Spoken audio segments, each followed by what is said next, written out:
ക്യൂബാക്കിയിട്ട് വെച്ചിട്ടുണ്ട്. അപ്പം നമ്മുടെ പരിപ്പ് വേവിച്ചത് ഓൾറെഡി ഉണ്ട്, അതിലേക്ക് ഇതിടാൻ പോവുകയാണ്. അപ്പം ഇതിങ്ങനെ ഈ വേവിച്ച് വെച്ച കുറച്ച് പരിപ്പ് ഒഴിക്കണ കാണിച്ചില്ലേ, അതൊന്ന് തിളച്ചിട്ടുണ്ടായിരുന്നു. എന്നിട്ട് അതിലേക്ക് ഞാൻ ഈ മത്തൻ മുറിച്ചത് ഇടുകയാണ്. ഞാൻ അതിൽ 2 പച്ചമുളകും കൂടി കീറിയിട്ടു. 1/2 ടീസ്പൂൺ കുരുമുളകിന്റെ പൊടി ഇട്ടു, ഒരു 1/2 ടീസ്പൂൺ മുളക് പൊടി. ഇത് നന്നായിട്ടൊന്ന് മിക്സ് ചെയ്യാം.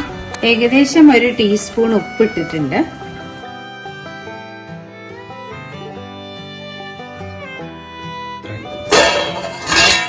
നമ്മുടെ മത്തനൊക്കെ നന്നായിട്ട് വെന്തിട്ടുണ്ട്. ഉപ്പും എല്ലാം പിടിച്ചു, കണ്ടോ, എല്ലാം നന്നായിട്ട് വെന്തിട്ടുണ്ട്. ഒരു 5-6 മിനിറ്റ് എടുത്തിട്ടുള്ളൂ കേട്ടോ. നന്നായിട്ട് വെന്തു, ഒന്ന് ഉടയും ചെയ്തിട്ടുണ്ട്. അത് കുഴപ്പമില്ല, അധികം പരിപ്പില്ലാത്തതുകൊണ്ട് കുഴപ്പമില്ല. Stove off